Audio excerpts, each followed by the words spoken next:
বাংলাদেশের বেশ কিছু জেলায় রাসেল ভাইপার সাপ নিয়ে আতঙ্ক ছড়িয়ে পড়েছে। ফেসবুকে বিষয়টি নিয়ে অনেকে নানাভাবে উদ্বেগ প্রকাশ করেছেন। অনেকে প্রচার করেছেন যে সাপটি কামড় দিলে দ্রুত মানুষের মৃত্যু হয়। পরিস্থিতি এমন এক পর্যায়ে পৌঁছেছে, রাসেলস ভাইপার সাপ মেরে ফেলার প্রচারণাও চালানো হচ্ছে ফেসবুকে। এমন অবস্থায় ফরিদপুরের একজন রাজনীতিবিদ প্রকাশ্যে ঘোষণা দিয়েছেন যে রাসেলস ভাইপার সাপ মারতে পারলে প্রতিটির জন্য 50,000 টাকা পুরস্কার দেওয়া হবে। অনেকে বলেছেন রাসেলস ভাইপার খুব দ্রুত বংশবিস্তার করে, ফলে সহসা বাংলাদেশের গ্রামাঞ্চলে এই সাপের আধিক্য মানুষের জন্য হুমকি তৈরি করবে।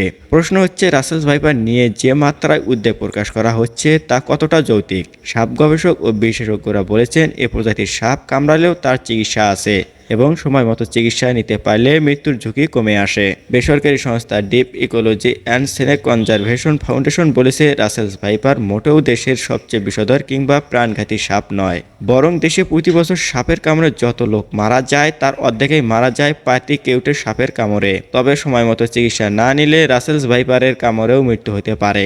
আর স্বাস্থ্যমন্ত্রী সামন্ত লাল সেন বিবিসি বাংলাকে বলেছেন দেশে পর্যাপ্ত পরিমাণ বিষ প্রতিষেধক বা অ্যান্টিভেনম আছে এবং সব জায়গায় হাসপাতালগুলোতে অ্যান্টিভেনম রাখার নির্দেশ দিয়েছেন তিনি। বিষের বিরুদ্ধে কার্যকর বা বিষ নিষ্ক্রিয় করতে পারে এমন উপাদানকে অ্যান্টিভেনম বলা হয়। দ্রুত অ্যান্টিভেনম ইনজেকশন দিলে অ্যান্টিভেনমের অ্যান্টিবডিগুলো বিষকে নিষ্ক্রিয় করে দেয়। এর ফলে আক্রান্ত ব্যক্তির জীবন বা অঙ্গ প্রত্যঙ্গ বেঁচে যায়। প্রসঙ্গত, বাংলাদেশের সাম্প্রতিক সময়ে কয়েকটি জেলায় রাসেলস ভাইপারের কামড়ে কয়েকজনের মৃত্যুর ঘটনা ঘটেছে।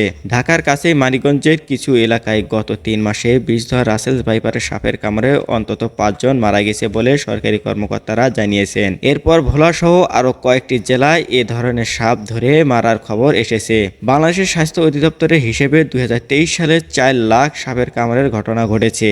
এর মধ্যে 7,000 মানুষ মারা গেছে, যাদের বেশিরভাগই কোবরা ও কেউটে প্রজাতির সাপের কামড়ের শিকার হয়েছেন। তবে রাসেলস ভাইপারের কামড়ে ঠিক কতজন মারা গেছে তার সুনির্দিষ্ট হিসাব পাওয়া যায়নি। রাসেলস ভাইপার নামের সাপের এই প্রজাতিটি বাংলাদেশ থেকে বহু বছর আগে বিলুপ্ত হয়ে গিয়েছিল বলে ধারণা করা হচ্ছিল, কিন্তু গত 10-12 বছর আগে আবারও এই সাপের কামড়ের ঘটনায় এগুলোকে আবার দেখা যাচ্ছে। গত কয়েক মাসে একাধিক জেলায় সাপটি দেখা গেছে। রাসেলস ভাইপার মারার জন্য ফরিদপুরে যে ব্যক্তি পুরস্কার ঘোষণা করেছেন তার নাম শাহ মোহাম্মদ ইশতিয়াক আরিফ। তিনি ক্ষমতাসীন আওয়ামী লীগের ফরিদপুর জেলার সাধারণ সম্পাদক। মিস্টার আরিফ বিবিসি বাংলাকে বলেছেন সেখানকার মানুষ ভয়ে খেতে নামছে না ধান কাটার জন্য। ভীতিকর অবস্থা তৈরি হয়েছে, তাই আমাদের সবাই নেতা কর্মীদের বলছি যাতে তারা সচেতন হয়। আমরা কর্তৃপক্ষের সাথে আমরা আলোচনা করব এ নিয়ে কি করা যায়, বলেছিলেন তিনি। যুক্তরাষ্ট্রের অশোকা ফেলো বাংলাদেশের বন্যপ্রাণী ও পরিবেশ বিশেষজ্ঞ মোহাম্মদ আবু সাইদ এবং চট্টগ্রাম বিশ্ববিদ্যালয়ের প্রাণীবিদ্যা বিভাগের অধ্যাপক ফরিদ আহসান সাপ বিষয়ে গবেষক ও বিশেষজ্ঞ হিসেবে দীর্ঘকাল ধরে সুপরিচিত।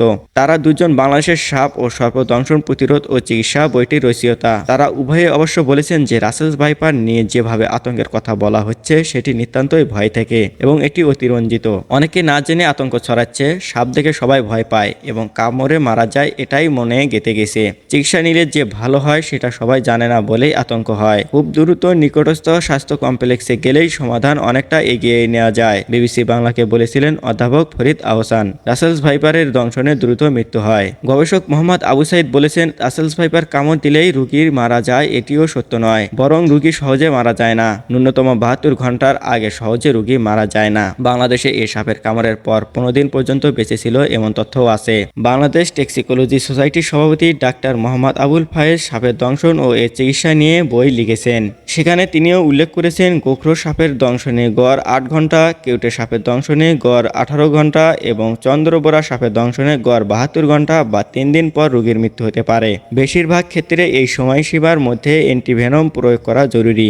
এই চন্দ্রবোরা সাপটি হলো রাসেলস ভাইপার। বাংলাদেশের উত্তর পশ্চিমাঞ্চলের কয়েকটি এলাকায়, বিশেষ করে পদ্মা তীরবর্তী কয়েকটি জেলা ও চরাঞ্চলে এর উপস্থিতি লক্ষ্য করা যাচ্ছে। দেশের সব সাপ কিউটেনাসের মধ্যে এটি সপ্তম। তাই রাসেলস ভাইপার দেশের সবচেয়ে বিষধর বা সবচেয়ে প্রাণঘাতী সাপ নয়। মোহাম্মদ আবু সাইদ 2019 সালে প্রকাশিত Russell's viper of Bangladesh it's groups and threats on human being শীর্ষক গবেষণার যৌথ গবেষকদের একজন।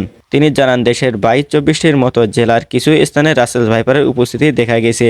যদিও চট্টগ্রাম মেডিকেল কলেজের ভেনম রিসার্চ সেন্টারের হিসেবে এই সাপ আছে 27টির মতো জেলার কিছু কিছু জায়গায়। তার মতে এটি কোবরা কিংবা কেউটের চেয়ে কম প্রাণঘাতী, কিন্তু এই সাপের বিষ নানা ধরনের উপাদান বেশি, ফলে চিকিৎসায় বিলম্ব হলে বহুমাত্রিক জটিলতা তৈরি করে শরীরে। সেজন্য তখন আর অ্যান্টিভেনম দিয়ে কাজ হয় না, ক্রমান্বয়ে ফুসফুস কিডনি আক্রান্ত হয়। এক পর্যায়ে অনেক রক্তক্ষরণ হয়, তখন আর রক্ত দিলে শরীরে তা থাকে না। অধ্যাপক ফরিদ আহসানের মতে রাসেলস ভাইপার কামড়ালে 100 মিনিটের মধ্যে গিয়ে চিকিৎসা নিতে পারলে ঝুঁকি অনেকাংশেই কমে যায়। মিস্টার সাইদ বলেছেন, কোবরা বা কিউটে কামড়ালে টেরও পাওয়া যায় না। অনেক সময় কিন্তু রাসেলস ভাইপার কামড় দিলে জায়গাটা সাথে সাথে ফুলে যায় এবং সাপটি সাথে সাথেই চলে যায় না। সেজন্য কামড় দেওয়ার পর সাপটা দেখা যায় বলে রোগী বা অন্যরা নিশ্চিত হতে পারে। একজন চিকিৎসক দ্রুত অ্যান্টিভেনম প্রয়োগ করতে পারেন, সেটি হলে ঝুঁকিও কমে যায়। এ কারণেও এটি অন্য বিষধর সাপের চেয়ে কম আতঙ্কের, বলেছিলেন তিনি। অবশ্য ডিপ ইকোলজি অ্যান্ড সেনে কনজারভেশন ফাউন্ডেশন বলেছে, বাংলাদেশে ব্যবহৃত পলি অ্যান্টিভেনম দিয়ে রাসেলস ভাইপারের বিষের চিকিৎসা হয়, তাই অ্যান্টিভেনম নেই কথাটা সর্বই মিথ্যা। তবে প্রশিক্ষিত ডাক্তার, অ্যান্টিভেনম সাপ্লাই এবং আইসিইউ এর স্বল্পতা আছে। জমি বা খেতে এই সাপ ছড়িয়ে আছে বলে যে প্রচারণা চলেছে সে বিষয়ে তিনি বলেছেন, মানিকগঞ্জ সহ কয়েকটি জায়গায় চরাঞ্চলে যেখানে আগে চর ছিল সেখানে সব পরিষ্কার করে খামার বানানো হয়েছে, ফলে সাপের থাকা এবং খাবার সংকট তৈরি হয়েছে। আবার কিছু এলাকায় জমিতে এখন একাধিক ফসল হওয়ায় শিয়াল, খাটাস, বেজি, গুইসাপ আর নেই বললেই চলে। ইকোসিস্টেমটাই নষ্ট হয়ে গেছে। আবাস থেকে বিতাড়িত হয়ে তারা এখন কুচুরি পানায় ভেসে পদ্মা, মেঘনা, যমুনায় ভেসে ছড়াচ্ছে, কিন্তু তারপরেও এ নিয়ে আতঙ্কের কোনো কারণ ঘটেনি, বলেছিলেন তিনি। তিনি বলেন, মানুষ একটু সাবধান হলেই সাপের কামড় থেকে রক্ষা পাওয়া সম্ভব। রাসেলস ভাইপার তেরে এসে কামড়ায় বলে যে প্রচার চলছে সেটিও সঠিক নয় বলে জানিয়েছেন অধ্যাপক ফরিদ আহসান। রাসেলস ভাইপার সম্পর্কে আরও তথ্য গবেষকরা বলেছেন, রাসেলস ভাইপার ভালো সাঁতার কাটে এবং এই সাপ একসাথে 3 থেকে 63টি পর্যন্ত বাচ্চা দিয়ে থাকে। এসব বাচ্চা 2 বছরে পরিপক্ক হয়। এদের গর্ভধারণকাল 6 মাস। এই সাপটি সাধারণত নিশাচর বা রাতে চলাচল করতে পছন্দ করে এবং মানুষের বাড়িঘর এলাকায় সাধারণত এরা থাকে না। থাকার জন্য ঝোপঝাড়, ফসলের গোলা কিংবা জমির বড় গর্ত এদের পছন্দ।